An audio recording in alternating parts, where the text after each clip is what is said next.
Hi மக்களே, இன்றைக்கி தோட்டத்தில் வேலையை முடிச்சுட்டு வீட்டுக்கு வந்த உடனே பிள்ளைங்க வந்து ஸ்நாக்ஸ் ஏதாவது பண்ணித்தாங்க அப்படின்னு சொன்னாங்க. காலையில் பீட்ரூட் கீரை வச்சு பொரியல் பண்ணியிருந்தேன்னா அதில் ஒரு 2-3 இலையை வந்து எடுத்து தனியாக வச்சுருந்தேன். சரி வடை போட்டு கொடுக்கலாம் அப்படின்னு சொல்லிட்டு வடை போட்டு தரேன் அப்படின்னு தான் சொன்னேன். உடனே பண்ணித்தர சொல்லிட்டாங்க. அதனால பீட்ரூட் கீரையை குட்டி குட்டியாக நறுக்கிட்டு உளுந்தும் கடலைப்பருப்பும் 2-2.5 மணி நேரத்துக்கு முன்னாடியே ஊற வச்சுட்டேங்க. அதை நல்லா கொரன்னு அரைச்சி எடுத்து வச்சுருக்கேன். உளுந்தை மட்டும் கொஞ்சம் நைஸாக அரைச்சிருக்கேன். கடலைப்பருப்பை வந்து கொஞ்சம் கொரன்னு அரைச்சி வச்சுருக்கேன். பெரிய வெங்காயம், 2 பச்சை மிளகா, கொஞ்சமாக காயப்பொடி, கொஞ்சமாக சின்ன சீரகம், அப்புறம் இஞ்சியும் பூண்டையும் இஞ்சி வந்து குட்டி குட்டியாக நறுக்கியிருக்கேன். பூண்டை வந்து நம்ம குட்டி உரலில் வச்சு நச்சு எடுத்து வச்சுருக்கேன். இப்போ கடலைப்பருப்பை போட்டுட்டு அது கூடவே உளுந்தையும் போட்டு கருவேப்பிலையை பிச்சு போட்டிருக்கேங்க.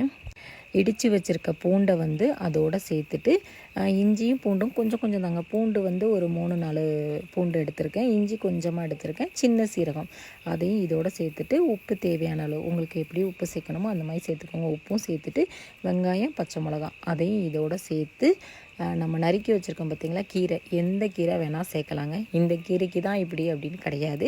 என்ன கீரைனாலுமே இந்த மாதிரி நம்ம கீரை வடை வந்து செஞ்சு சாப்பிட்லாம். ரொம்ப நல்லாயிருக்கும். அந்த கீரையும் இதோடு சேர்த்து கொஞ்சமாக காயப்பொடி சேர்த்துருக்கேன்.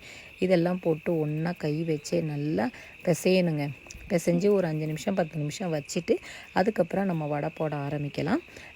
நம்ம வீட்டில் எப்போதுமே நான் ஒரு வீடியோவில் சொல்கிறதும் அதுதான். நம்ம வீட்டில் செஞ்சு சாப்பிட்றது உண்மையிலே டேஸ்ட் ரொம்ப நல்லாயிருக்கும்.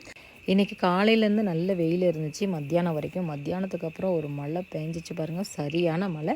தோட்டத்தில் களை எடுக்கிற வேலை இருந்ததுனால தான் நான் தோட்டத்து வேலையில் வந்து இறங்கிட்டேன். கடைக்கு வந்து போக முடியல. இப்போ வடைக்கு அந்த மாவை வந்து எடுத்து கையில் வச்சு தட்டி அப்படியே ரவுண்டாக போடணுனாலும் போடலாம், உருண்டை பிடிச்சி போடுறதா இருந்தாலும் போடலாம். நல்ல வேக வச்சு எடுக்கணுங்க. கிறிஸ்பியாக எடுக்கணும் அப்படின்னாலுமே எடுக்கலாம். இதுக்கு வந்து தேங்காய் சட்னி வச்சு சாப்பிட்லாம், நல்லாயிருக்கும்.